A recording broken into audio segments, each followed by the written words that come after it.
Greetings and salutations, my class. Welcome to Negotiation 102 for creatives, sensitives, and people pleasers. In last week's class, we went over basic mindset things that you need to have on lock in order to have a successful negotiation. The main one being detachment from the outcome. The more detached you can be from the outcome of any given negotiation, or really any situation in life, the more likely it will turn out in your favor. I know it's like kind of ironic, and I also know that it's easier said than done, especially when you are in the position that many of us are in today's society of feeling really strapped for cash. But the more detached you can be from the outcome of any given negotiation, the more power you have.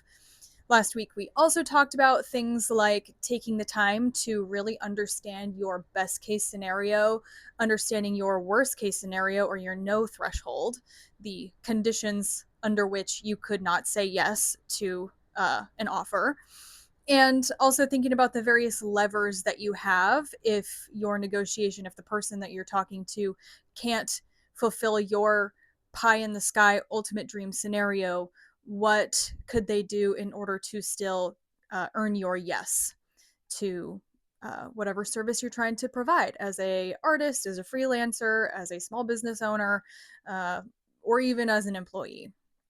So that's a recap from last week. Today, we're going to be going over pricing. I think that this can be a really big hurdle for a lot of people because pricing is so much more than just figuring out the number that you're worth. It gets really tangled up in personal self-worth. I think that the phrase, oh, know your worth, charge your worth, is super unhelpful for a couple of reasons. Number one, like I said, I think it brings up a lot of personal self-worth issues. And the more you kind of are thinking about, like, well, I need to charge my worth. Okay, but what is my worth? And that can create kind of a self-esteem crisis.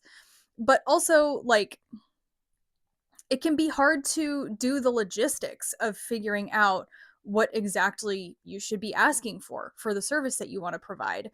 This can be true if you are going into a negotiation for a regular job. There, I think it's that can be a little bit easier because you can do some market research in your area to figure out sort of the range of pay rates and the average pay rate, but that still doesn't, I mean, first of all, it's hard to know if that's true. I know, like, the various sites that you can check that on uh, can vary wildly depending on the industry. And it also doesn't really tell you what that company's budget is, right? So there's that piece if you're pursuing traditional employment.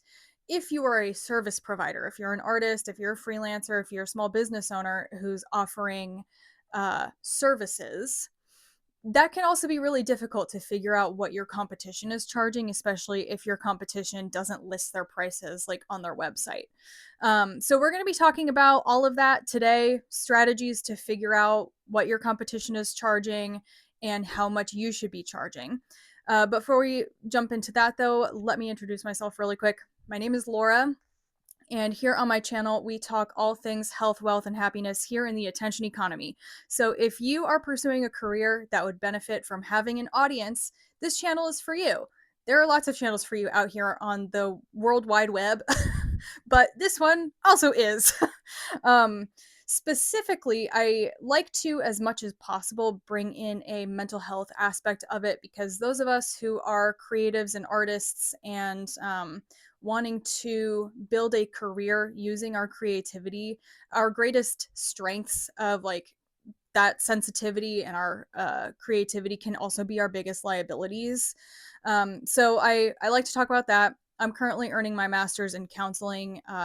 So yeah, working on becoming a therapist. So that's sort of the angle that I bring to all of this. But specifically, my specialty is in career counseling.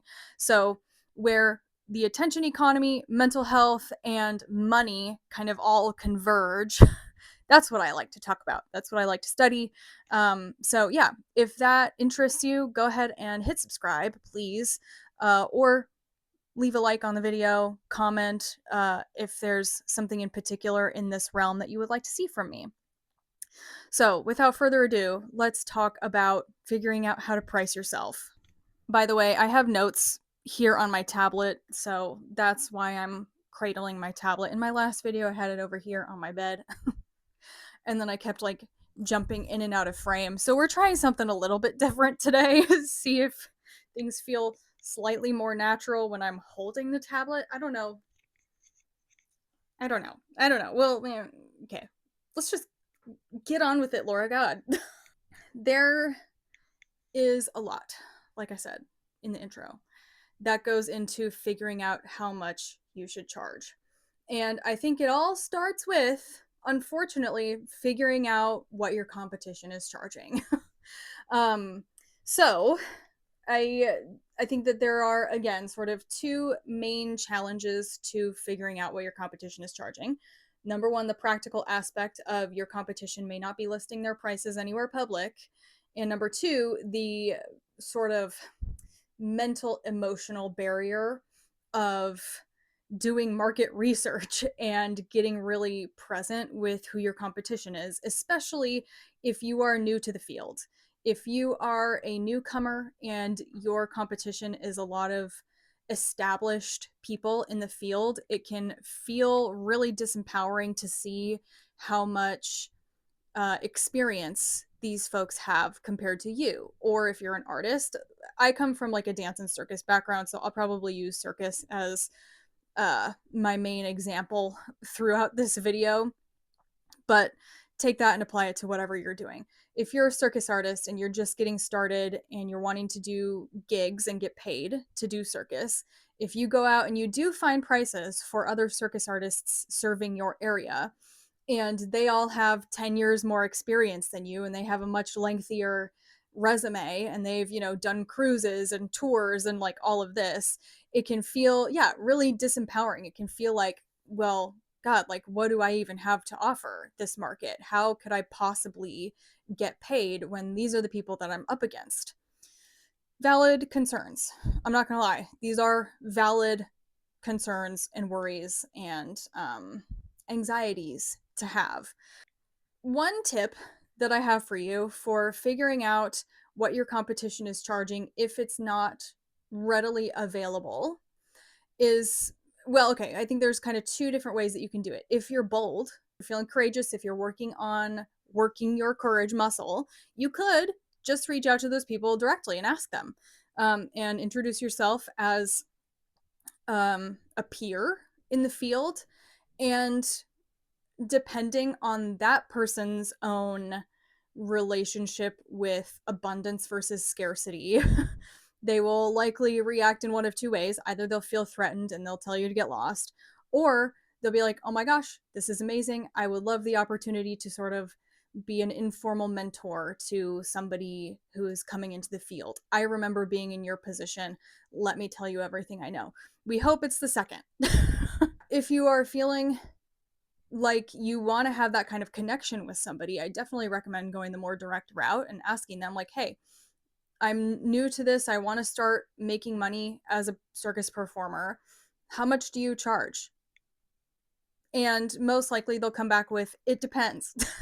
They may come back to you with numbers, and you can use that to inform what you charge. If you're talking to somebody who has, say, 10 years of experience and you have 0 years of experience, you're coming into this fresh, obviously you're going to have to price yourself lower. Unfortunately, okay? Listen, the reason why I'm doing this at all is because it is my life's mission to make you as an artist get paid. I want you as a creative type, an artist, a performer, to get paid. I want you to be able to pay your fucking bills, doing what you love to do, being creative, pursuing your passion. That is my passion. And I've pursued this passion in many different ways. Right now, it's through this, okay? And just like with any industry, when you are new, you're not going to get paid as much as a veteran in the industry. And you shouldn't, frankly. You don't have the same skill level, you don't have the same connections, you don't have the same reputation. right? So when you're first starting out, your main competitive edge is going to be price, okay? But that doesn't have to be your only competitive edge, and it doesn't mean that you need to work for free. Please don't work for free. Well, asterisk. Again, we're going to get to that. Sometimes it makes sense to work for free. Like, make it your rule to not work for free, and you can break that rule sometimes. Just because your competition who charges, whatever they charge and they're 10 years in, that doesn't mean that you have to charge 10 times less than they do. You will have to charge less, but you don't want your only value proposition to be, I'm the cheapest, right? There are many, many, many, many, many, many value propositions that you can bring to a client. And doing market research to figure out how much people are charging will help you narrow down what your individual value proposition is as a service provider, artist, whatever. Going back to figuring out how much your competition is charging.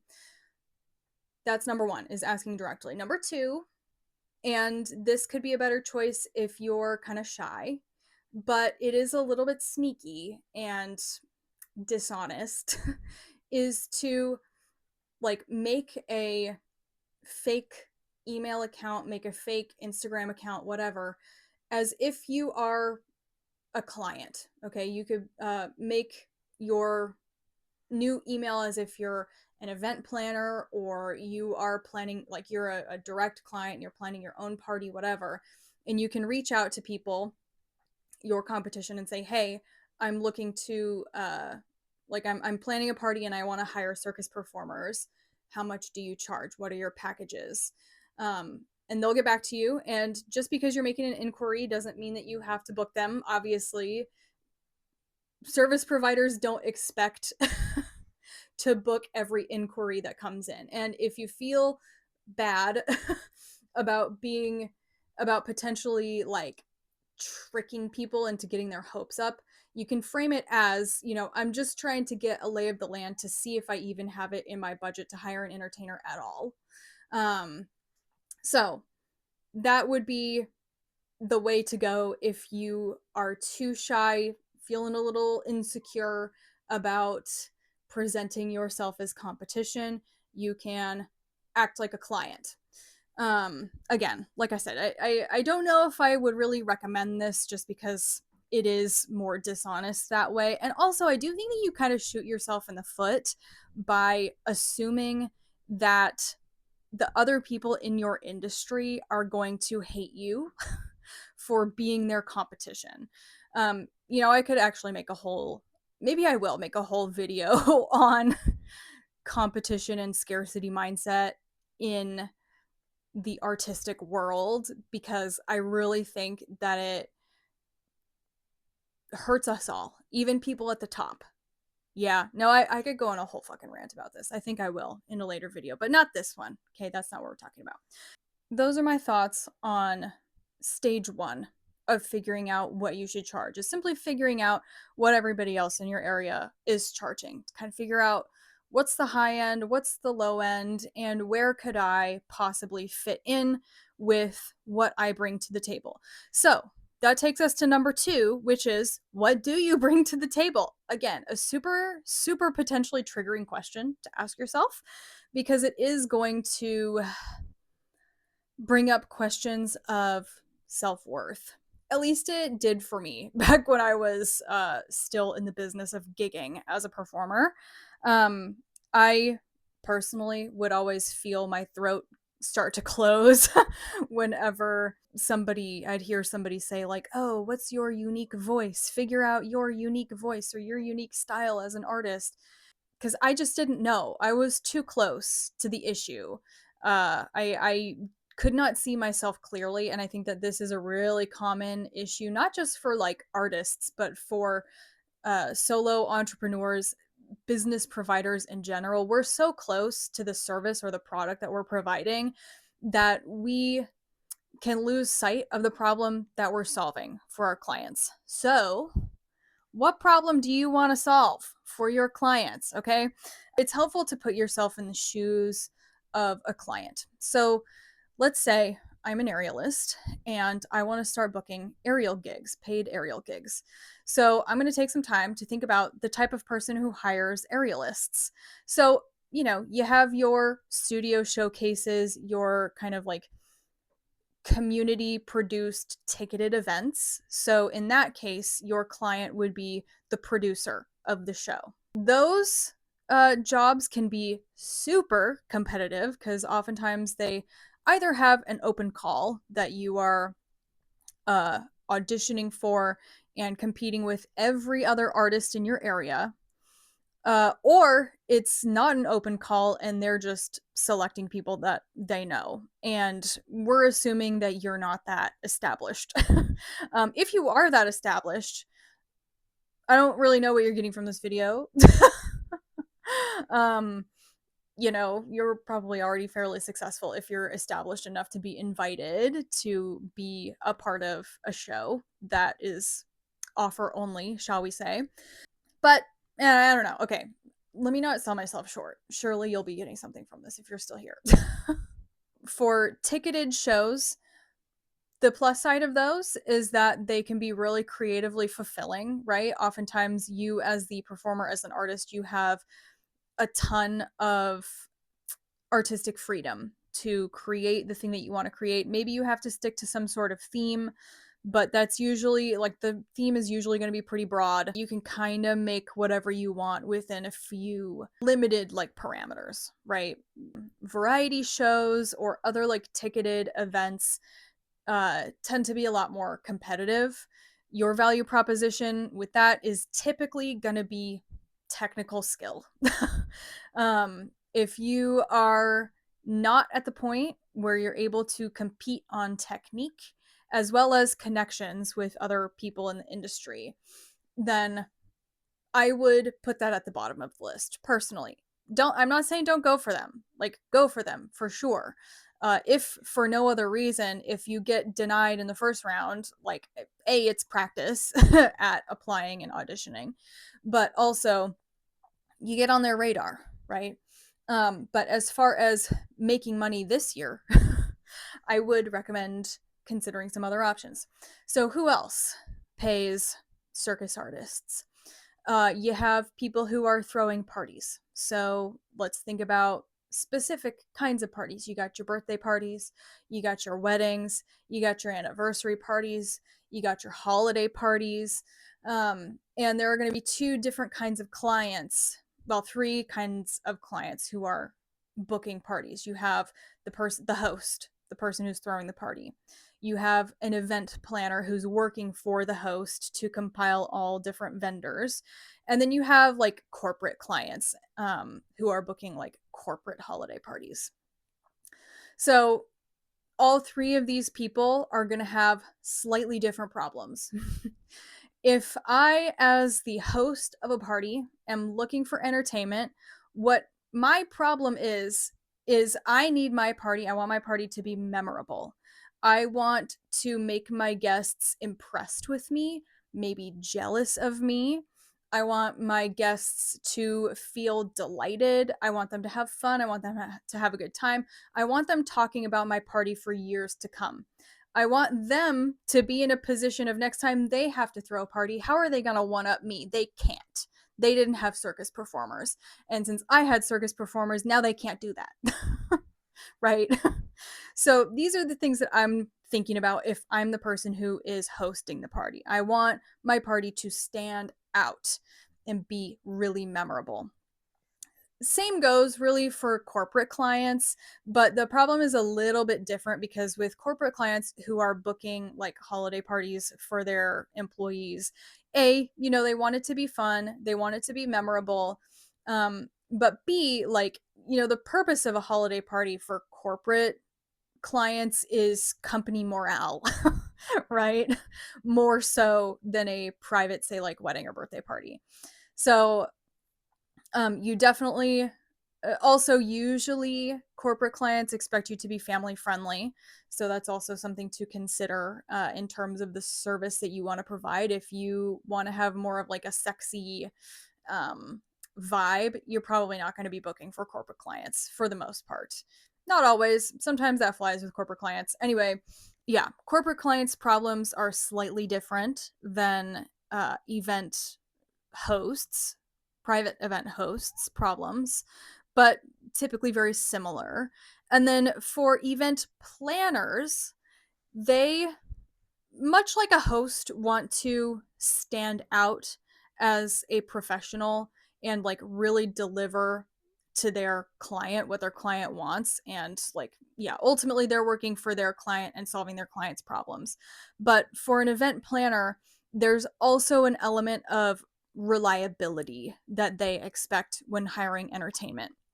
So, with event planners, you have a really great opportunity here that if you make a good impression by being really reliable, being proactive, being clear in your communication, just generally being very professional, that is going to go a really long way towards solving an event planner's problem compared to an event host's problem.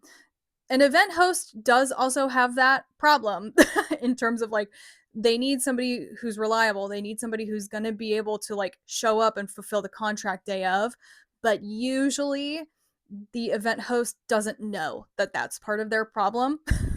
Their main thing is fulfilling their vision for their event.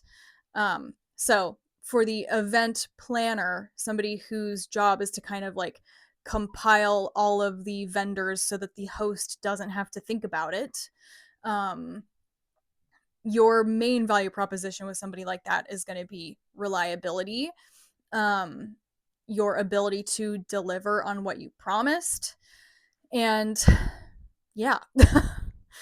So there's all of that. And then actually, I thought of one more, which is venues. Venues also have a problem that entertainers fill, which is getting people in the door and keeping them there. So let's say I'm a bar. I'm a new bar and I'm opening up, and there are a bunch of other bars in the area. What's going to set me apart as a bar? What if I had live entertainment? And what if that live entertainment was circus artists? What if I had aerialists? Nobody else in this town has aerialists. So there's a problem that you as entertainment, you as an aerialist, can solve for a venue owner. Okay, I'm like getting deep into the weeds. I'm so sorry. But the point is, when you are going through and you're doing your market research to kind of scope out your competition, I want you to be looking at more than just prices. I want you to be looking at their branding. How do they present themselves? Are they the kind of performer who's doing mostly adult entertainment? Are they family friendly? What we're looking for here is holes to fill in the market. If all of the circus performers in your area are burlesque, sexy, like to show their abs, uh, a hole that you can fill is more covered up, more family friendly, right? Or vice versa. If you have a lot of family friendly entertainers in your area, maybe you can corner the sexy after hours niche, right? All of this, I will add the caveat here, is like extremely capitalistic, okay? Unfortunately, right? We're talking about making money through doing your craft, not necessarily through making your art.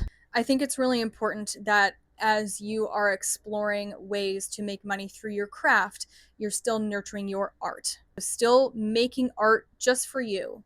Still making art to really express what's in your heart. And that's often, most of the time, going to be separate from what you're doing for money.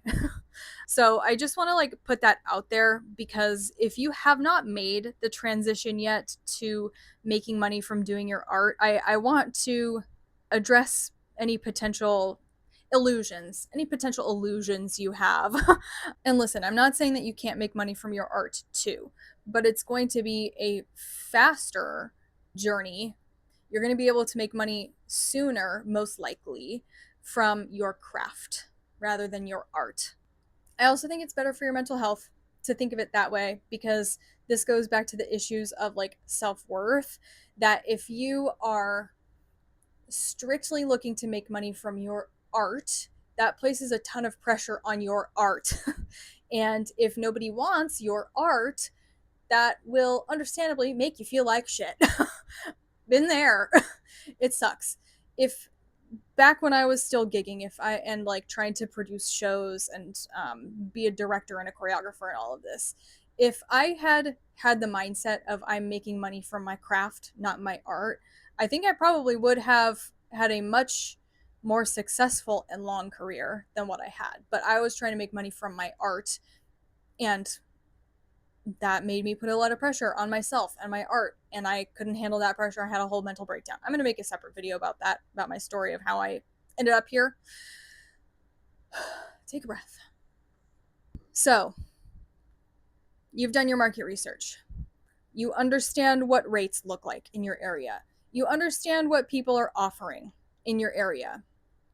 Now it's time to think about and identify the things that are not being offered in your area.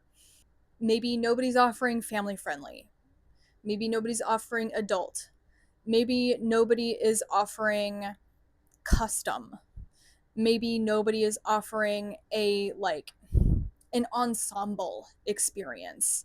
So looking for things that aren't being offered, and also looking for like how your competition are presenting themselves on, say, like their Instagram or their Gig Salad or their LinkedIn or wherever they are that's like promoting their services.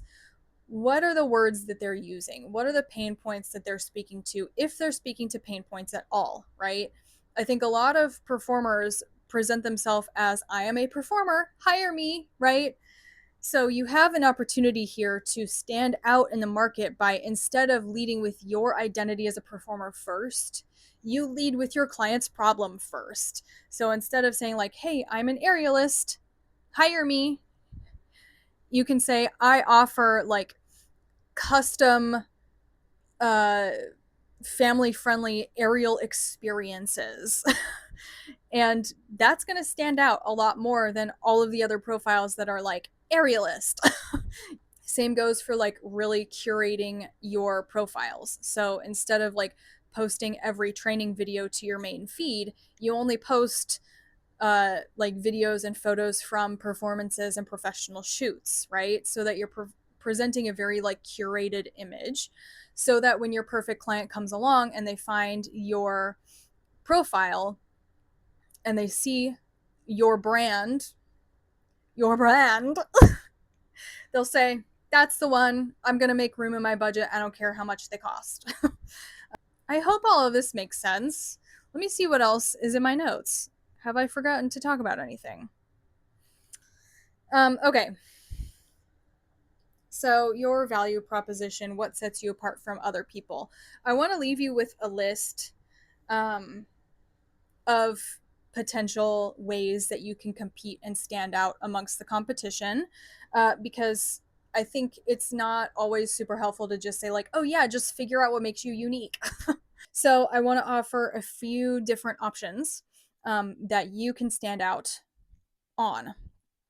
Price. As I said earlier, if you're new to the field, your main value proposition, unfortunately, is going to be lower price, probably. Aesthetic. So again, if everybody else in your market is family friendly, you go the adult route, and vice versa. You could also like have like a character that you develop. I've been coming across a lot of videos recently that are analyzing people like Sabrina Carpenter and Chapel Roan for the sort of characters that they have as performers. That could be you. That could be one way that you set yourself apart, is by being um, not just a performer, but like, here is my persona that you're booking. Service. So this is like, especially in the circus world, I think that a lot of really, really highly skilled circus artists are terrible at admin. Not all, okay? Listen, if you're watching this and you're a circus artist and you're great at admin, I'm not talking about you. But if you're a circus artist and you're great at admin, you also know that most of the people that you train with read their emails once a week, if that. um, so like, being really responsive and warm in how you talk to customers can definitely set you apart from other creatives in your field. Having a like high touch customer experience shows that you care about the person who's trying to pay you. Point is, I think a lot of highly skilled artists in general can get so absorbed in the process of continuously improving and refining their craft that there isn't really much room mentally and energetically for anything else. Now, that's where agents come in. That's where becoming part of like a troupe may come in. If that is not your strength and you don't want to do that, that's fine. But like know that about yourself, right? And solve for that. um, whether that looks like, again, getting representation, hiring a secretary to do all that admin work for you. Along with service is like reliability and certainty. So, not just responding to emails promptly and warmly, that would also be like proactively answering questions that your customer doesn't even know that they have. That means proactively telling your customer that like not only am I highly skilled as a performer, but I also have insurance. I also have all of these like testimonials and references that talk about how awesome I am. I also know about this venue and what this venue can support and whether or not I can fit into that venue or not. I have backup options upon backup options in case something happens. Like I have a guarantee if I get sick the day of your performance or injured and I can't do it, like I'll be able to get you in touch with another performer who can do it. And if they can't do it, then I'll refund you. All of this stuff, like solving for problems, again, that your client doesn't even know that they have before they even think to ask it. Showing that you have put a lot of thought into the things that could potentially go wrong and planning for them will build just so much trust with any potential client that your competition very likely may not be building. Customizability. I spoke about this earlier as well. If everybody in your market is like, here are my acts, you can book my acts, then maybe the thing that sets you apart is what's your theme? Let me make something custom for you. Oh, your theme is fucking Finding Nemo. Yeah, nobody else in my area is gonna be ready to book a Finding Nemo experience for you, but I can because I'll do whatever you want.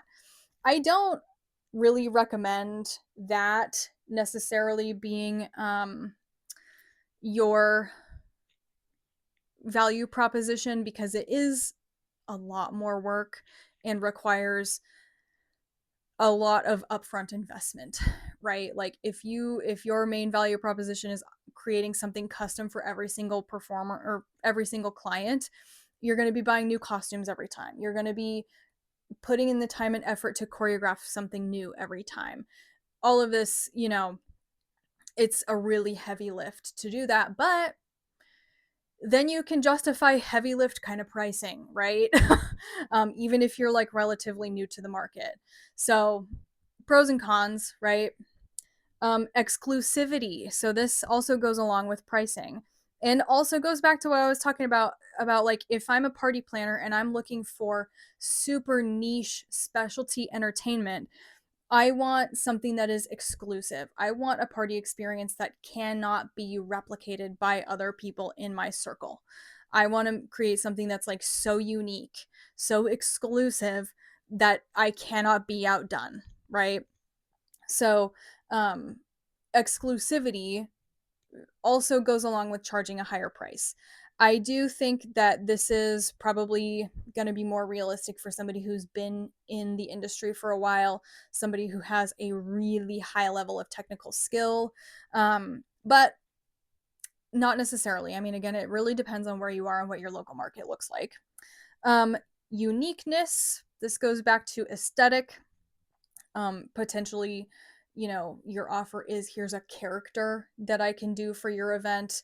Availability. This, I think, is a good option if you're new to the market, but will be hard to achieve if you have a lot of equipment needs, like aerial. But you could very well market yourself as like, hey, do you need a last minute entertainer? Nobody else is available? Yeah, well, I am. So there's an option. And then last but not least is technical skill, which we've talked about at length already. Getting really clear on your value proposition and specifically how your value proposition solves a specific problem for your client will help you immensely in negotiating rates that are fair, in making it so that, you're not only competing on price with other people in your area, and also just like maintaining good relationships with other like peers in your industry, right?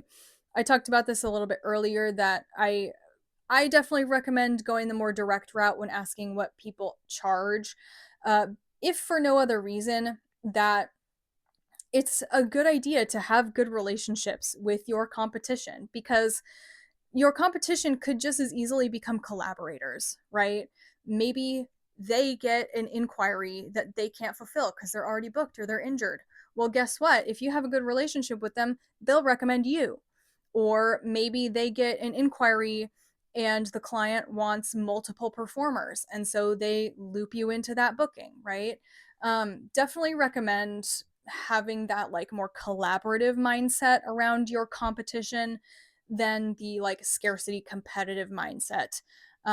There's room for all of us. And the longer you're in the industry, like you kind of have a duty to continue raising your rates as you gain more and more experience in the industry, because it creates room for people entering the industry, right? If you have 10 years of experience and you're still charging what you charged at the beginning of your career, you're not just hurting your own bank account, but you're hurting everybody else by doing that. So if you have experience, raise your rates so that new people coming in can also be making a living wage.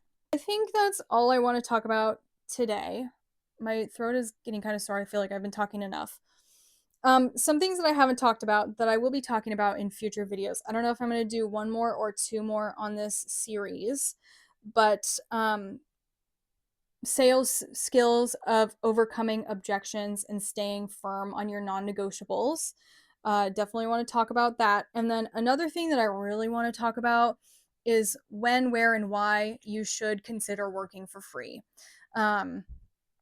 All of this video, I've been operating under the assumption that the clients that you're working for like have a budget, right? But I do think that there is a time and a place for working for free. I'm sorry, I do. I didn't always feel that way, actually. This is a conclusion that I have come to with some life experience, but I do think that there are valid reasons to work for free or for cheap, even when you are an independent artist who needs to work to live. So come back in future videos. We're going to be talking about all of these things. I'm probably going to split those up into 2 different videos. So if you want to see those videos, make sure you hit subscribe so that you get notified when I post them. I'm going to be posting them on Wednesdays. This upcoming Sunday, you can come back and check out my channel analytics update. I have a Sunday series where I'm tracking the growth of my YouTube channel because I am trying to monetize it by the end of 2025. So if you want to follow along on that journey, also hit subscribe for that. Yeah, I've been Laura. I hope that this video has been helpful. If you have any questions or concerns or other topics that you'd like to hear from me about, let me know in the comments. Cool. Bye.